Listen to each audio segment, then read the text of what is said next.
writing a book.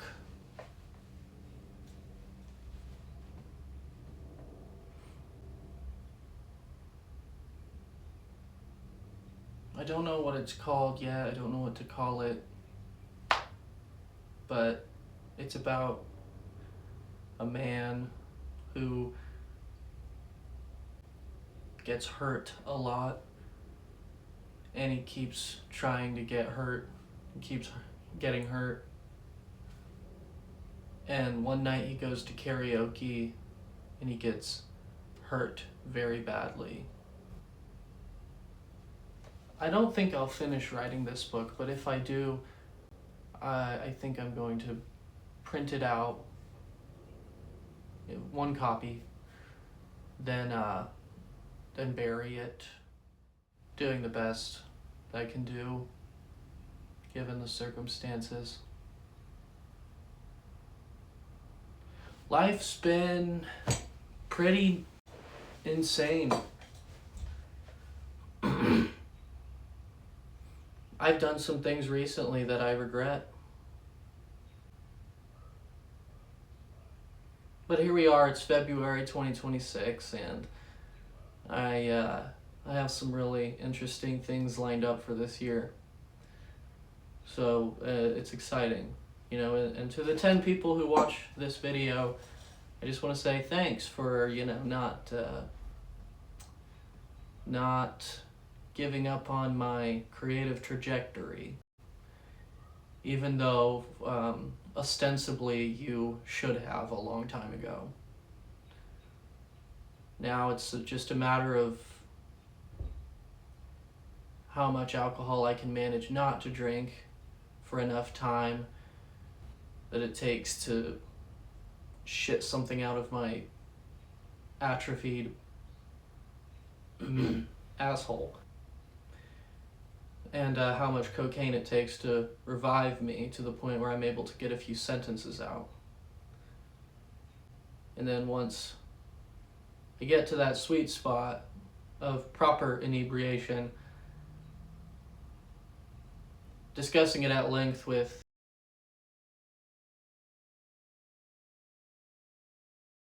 industry members at parties, which I am more or less not so welcome at.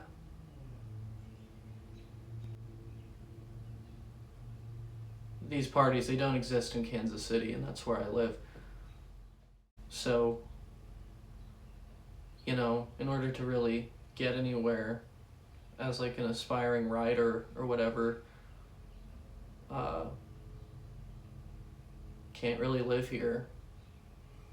But it is where I live, and every other writer I know in this area has the same problem, so I guess it's either like move or just die and kind of watch yourself die, kind of let yourself die, kind of just sit back and just let it happen. Well, you see, that's what I've been doing, but really, I think I'd like to become a much better writer than I am before I start trying to make serious moves. You know, there's a intention behind this to some degree. Albeit I'm poor, so moving isn't really in the cards right now.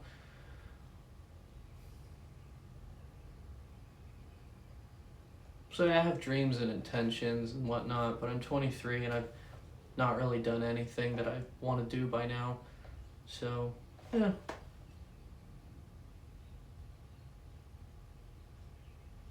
Probability-wise, as far as I can see, I stand very little chance of ever doing anything that I truly want to do deep down. I mean, I still can't manage to figure out how to get on a fucking boat. Why can't I get on a fucking boat?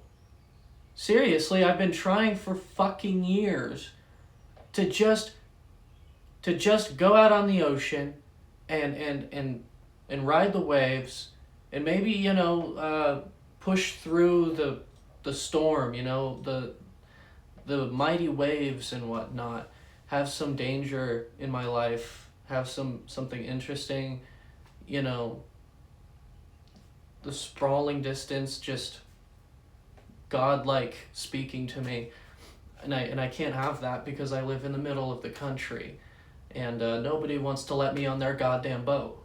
Nobody wants to take me to the coast and let me on their goddamn boat. You know, but if they did, hypothetically let me on their boat, I don't know, I would give them all of my money probably. I would probably give them all my money. Or, you know, just somehow be indebted to them my whole life. Oh, sure, I would give up my whole in an instant. Yeah, absolutely. And I don't even like it in the ass anymore that much, but you know, I would let them do whatever they had to do in order to let me on their fucking boat. But I can't do that. That's just one of my main life goals, is to get on a boat on the ocean. You know, but I can't have that. I can't fucking have that.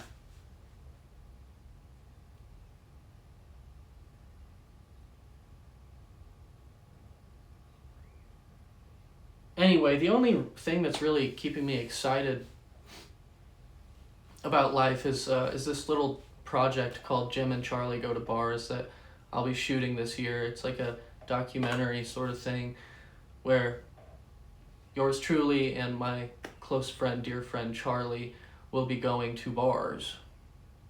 And it's sort of documenting that. But you know, people get this idea in their heads that it's just like some cute little vlog or something like that. Well, it's not. It's not that. I can assure you that it's something much, much more powerful than that. And much more,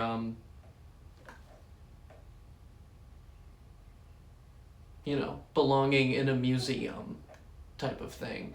It will inevitably be something that belongs in a museum, whether or not it goes in a museum. But, you know, some kind of video archive that documents a certain kind of cultural pocket buried deep in the broken and dilapidated American Midwest. You know, recently I've had trouble with people seriously talking to me like I'm completely morally beneath them. A lot, like almost everyone I talk to. And it's really interesting to me because they address me in such a way because I'm someone who admits to my faults quite freely. And I certainly wear my emotions out on my sleeve as far as things go. But as it stands, you know, I'm not an angry person outwardly, so, you know, I wear my emotions out on my sleeves, but I don't really have these crazy outbursts that one would expect from, you know, an alcoholic who has a lot of rage built up. I just don't have those. Anyhow, you know, people talk to me like I'm reviling and reprehensible, which I think is purely a result of the way I talk about myself. Because I do talk about myself quite often. And if I were to stay quiet, if I were to never speak, I don't think anyone would ever speak to me. But if I were to speak highly of myself in every regard, I think people would regard that as cocky, insolent, and just all around off-putting because of my identity. But I think the things that people see in me that they want to address as morally inferior are things that they themselves struggle with on a very deep level, possibly even a deeper level than me. You know, because sometimes if you're willing to talk about something really openly with people, it means you've come to terms with it. It means you contend with it.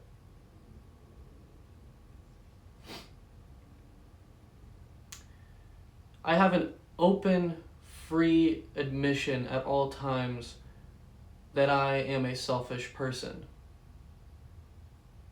I don't know anybody else who truly, freely admits this at any given point. But I know that every single person in this world, since time immemorial, is also a selfish person. Because that is quintessentially what it is to be human. Because we're not gods, because we are animals. And if you think you're not an animal, you're a stupid fucking moron.